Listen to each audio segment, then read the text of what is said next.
Hello student, in this video we will discuss about the baking soda. Baking soda means NaHCO3 और इसी को हम बोल सकते हैं सोडियम हाइड्रोजन कार्बोनेट और या फिर सोडियम बाइकार्बोनेट। तो ये बेकिंग सोडा है, जैसे उसका नाम है बेकिंग सोडा, मतलब हम इसको बेकिंग के पर्पज से यूज करते हैं बेकिंग सोडा को, इसलिए उसका नाम बेकिंग सोडा रखा गया है। तो इस टॉपिक में हम बेकिंग सोडा के प्रिपरेशन, उसकी प्रॉपर्टीज़ और उसके यूजेस के बारे में जानेंगे कि किस तरह से ये प्रिपेयर होता है, कैसे दिखता है, कैसा उसका प्रॉपर्टीज़ है, फिजिकल, केमिकल एक्सेट्रा, और उसके यूजेस और क्या क्या यूजेस होते हैं। तो इसका यदि हम प्रिपरेशन देखें, baking soda is prepared by Solvay process, prepared by Solvay process. वैसे Solvay process is used for the preparation of washing soda. ये वॉशिंग सोडा के प्रिपरेशन के लिए हम यूज करते हैं सॉल्वे प्रोसेस, लेकिन उसी सॉल्वे प्रोसेस में एक इंटरमीडिएट प्रोडक्ट है जो वॉशिंग सोडा से पहले ही बन जाता है और वो है बेकिंग सोडा। तो बेकिंग सोडा एक सॉल्वे प्रोसेस का इंटरमीडिएट प्रोडक्ट है। आपने जो है बेकिंग सोडा को और भी जगह पर किचन में जनरली यूज होते हुए देखा होगा, जैसे जो क्रिस्पी पकौड़ा होते हैं वहाँ पर जनरली बेकिंग सोडा का यूज किया जाता है, इडली है उसमें बेकिंग सोडा का यूज करते हैं। तो इस तरह से किचन में बहुत कई, उसमें जैसे दाल यदि नहीं पक रही है तो उसमें भी थोड़ा सा बेकिंग पाउडर डाल देते हैं, तो फास्टर कुकिंग के लिए भी इसको यूज करते हैं। अब सॉल्वे प्रोसेस में किस तरह से ये प्रिपरेशन होता है, उसका प्रिंसिपल क्या है। In Solvay process carbon dioxide gas is passed through a brine solution about 28% NaCl. 28% NaCl means 28% NaCl and 100 minus 28 जो भी आएगा वो हो जाएगा वाटर। तो 28% NaCl का एक्वस सॉल्यूशन लेना है which is saturated with ammonia, जो कि अमोनिया से सैचुरेटेड है टू फॉर्म बेकिंग सोडा या टू गेट बेकिंग सोडा। तो इस तरह से इसका प्रिपरेशन किया जाता है। NaCl का हम एक्वस सॉल्यूशन लेते हैं, मीन्स NaCl होगा, वाटर होगा और इसी में अमोनिया भी है और इसी में फिर पास करेंगे कार्बन डाइऑक्साइड। मतलब पहले लेंगे NaCl और वाटर, इन दोनों का 28% NaCl सॉल्यूशन बनाएंगे, फिर इसको अमोनिया पास करेंगे, फ्लो करेंगे जितना मैक्सिमम से मैक्सिमम अमोनिया डिसॉल्व हो सके। Then pass carbon dioxide gas. इसके बाद फिर हमको पास करना है कार्बन डाइऑक्साइड गैस।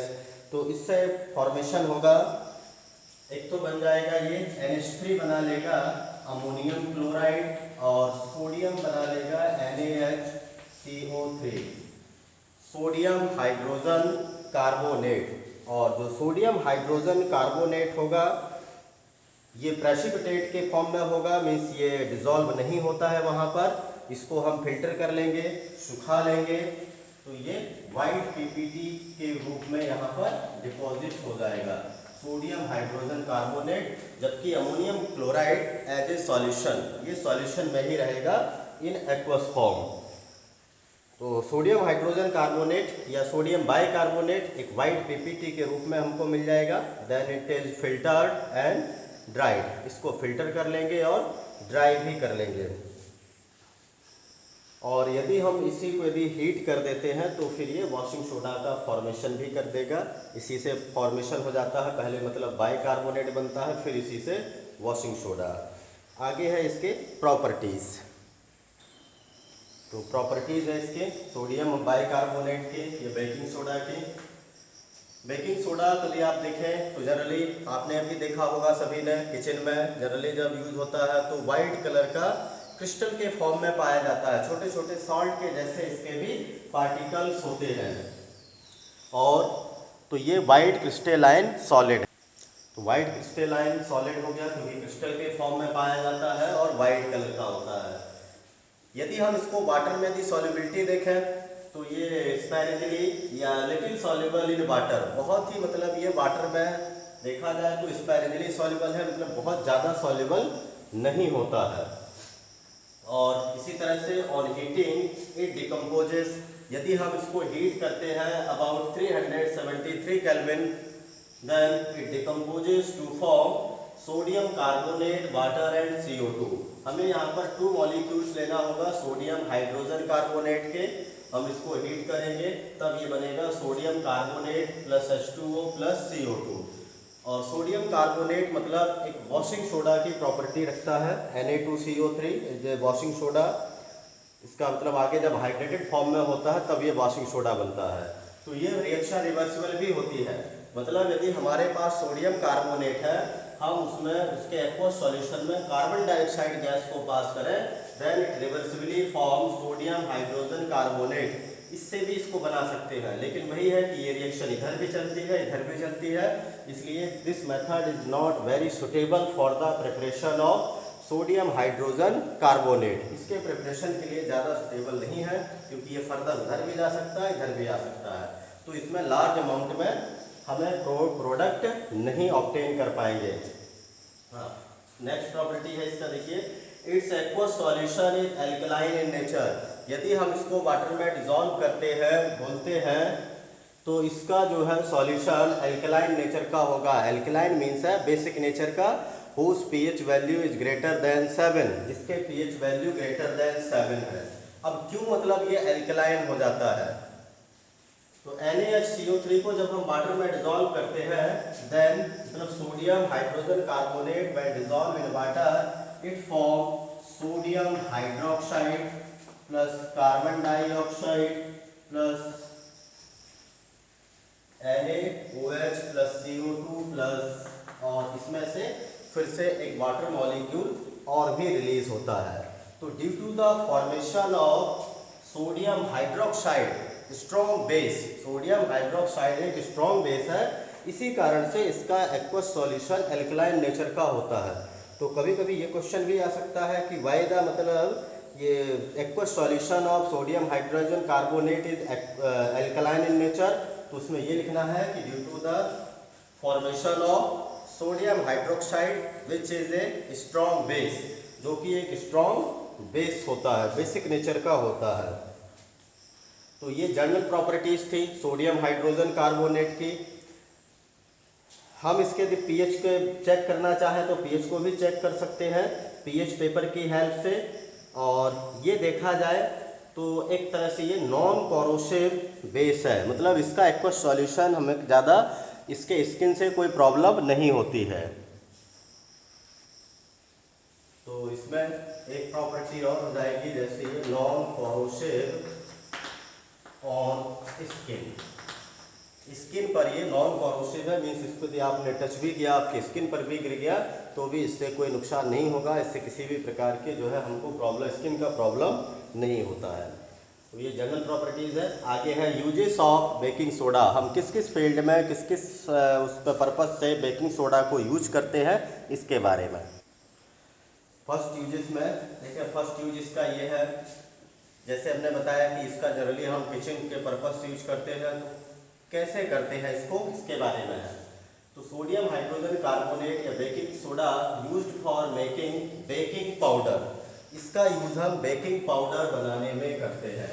तो बेकिंग पाउडर थोड़ा अलग होता है और बेकिंग सोडा अलग है। Baking powder it is a mixture of baking soda and mild edible acid. Mild edible acid मतलब जो वीक एसिड है, वीक ऑर्गेनिक एसिड है, एडिबल है, जिनको हम खा सकते हैं, उन एसिड का मिक्सचर है। और उस एसिड में जैसे आ सकते हैं टार्ट्रिक एसिड और सिट्रिक एसिड। तो या तो टार्ट्रिक एसिड का यूज करें या फिर सिट्रिक एसिड का यूज करें, दोनों ही एडिबल एसिड है, दोनों को हम खा सकते हैं।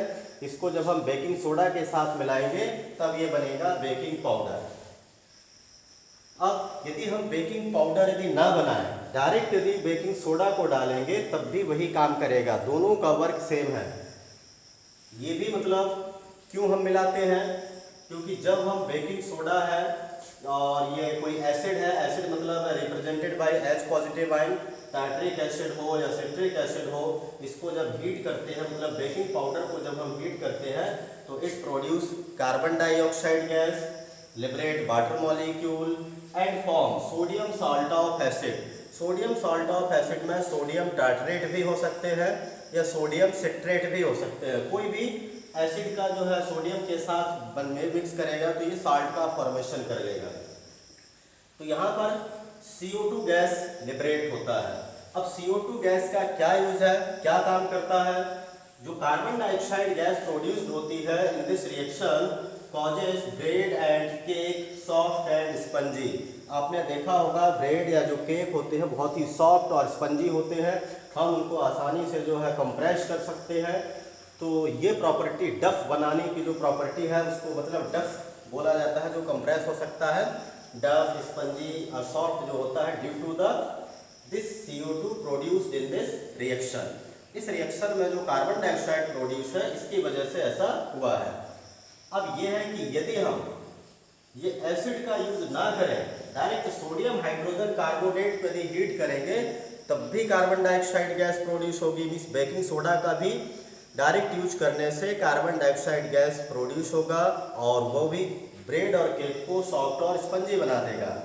लेकिन हम इसको generally pure baking soda use नहीं करते हैं। और क्यों नहीं यूज करते हैं?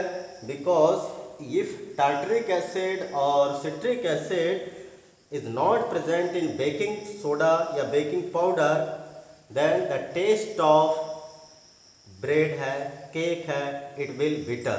ये bitter टेस्ट का होगा क्योंकि बेसिक नेचर का होगा ये प्योर बेकिंग सोडा, और बेस जो होते हैं they are bitter in taste, ये बिटर टेस्ट का है। इसलिए हम इसको पहले सॉल्ट के रूप में कन्वर्ट करते हैं।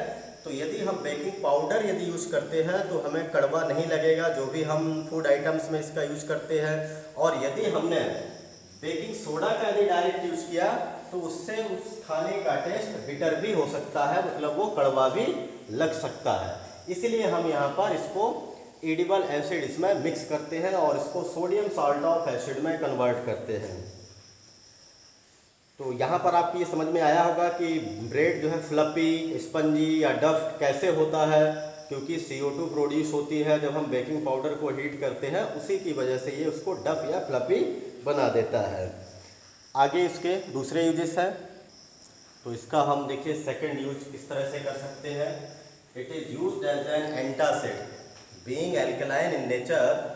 Due to alkaline in nature it neutralize the excess acid produced in our stomach। हमारे यदि स्टमक में एसिडिटी हो जाती है तो एसिडिटी को ठीक करने के लिए हम सोडियम बाइकार्बोनेट या बेकिंग सोडा का यूज कर सकते हैं, उसका एक्वस सॉल्यूशन को यूज कर सकते हैं, क्योंकि एक तरह से ये एंटासिड है। तो इसको हम एज ए मेडिसिन के रूप में भी यूज कर सकते हैं।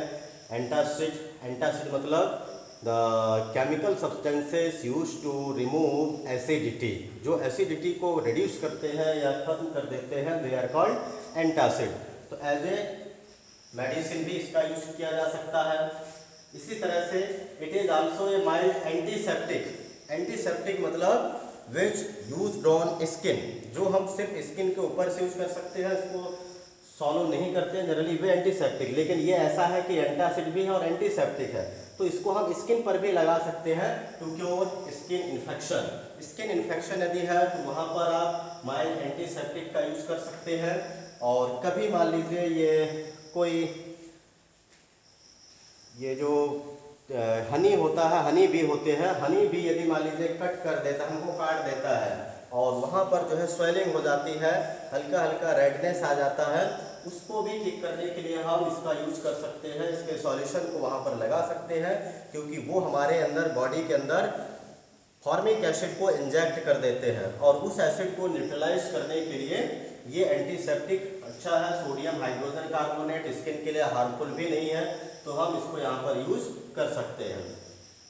इसी तरह से it used in manufacture of soda water या एरेटेड वाटर। जो सोडा वाटर की आपने बॉटल देखे होंगे, सोडा वाटर आता है, उसमें भी सोडियम हाइड्रोजन कार्बोनेट का यूज किया जाता है, क्योंकि ये CO2 प्रोड्यूस करता है और CO2 प्रोड्यूस होने से वो सोडा वाटर बन जाता है और हल्का एल्कलाइन नेचर का भी होता है।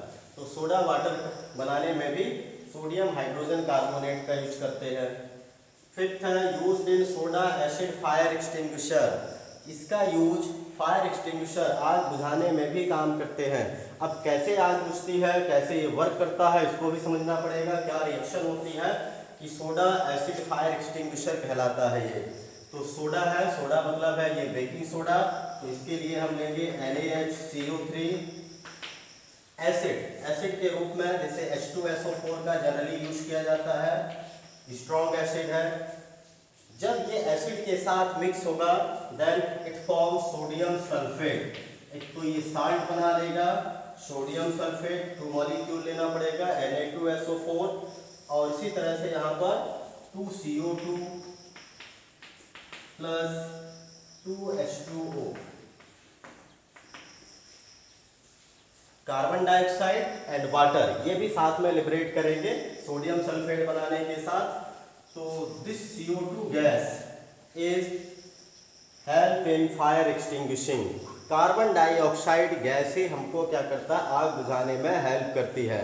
यदि ये क्योंकि कार्बन डाइऑक्साइड जो है neither combustible gas nor support combustion, ना तो ये कंबस्टिबल है और ना ही कंबशन का सपोर्ट करती है, और इससे हम आग बुझाने में भी ये हेल्प करता है, क्योंकि it cut the relation between the oxygen and जो एक्सटिंग्विशिंग बर्निंग सब्सटेंस, जो भी बर्निंग सब्सटेंस होगा उसके साथ ही उसका रिलेशन खत्म कर देता है। ऑक्सीजन नहीं मिलने से, ऑक्सीजन के कट ऑफ होने से आग बुझ जाती है, क्योंकि ऑक्सीजन नहीं होने से आग नहीं लग पाएगी। तो कार्बन डाइऑक्साइड वही करता है, कार्बन डाइऑक्साइड जो है निकल करके उसको आग बुझाने में हेल्प करता है। तो इस तरह से used in soda acid fire extinguisher, और ये बहुत ही मतलब फोर्सफुली वहाँ से कार्बन डाइऑक्साइड गैस निकलती है in the form of effervescing liquid on the fire. Fire के ऊपर ऐसा लगेगा जैसे लिक्विड है, लेकिन पाउडर के रूप में तुरंत ही वो दिखने लगता है। तो इस तरह से आग बुझाने में भी हेल्प करता है। तो हम देखें, ये सोडियम बेकिंग सोडा था। बेकिंग सोडा के हमने प्रॉपर्टीज़, यूजेस, प्रिपरेशन, इन सब के बारे में पढ़ा। आज के इस वीडियो में इतना ही। Thank you, have a nice day.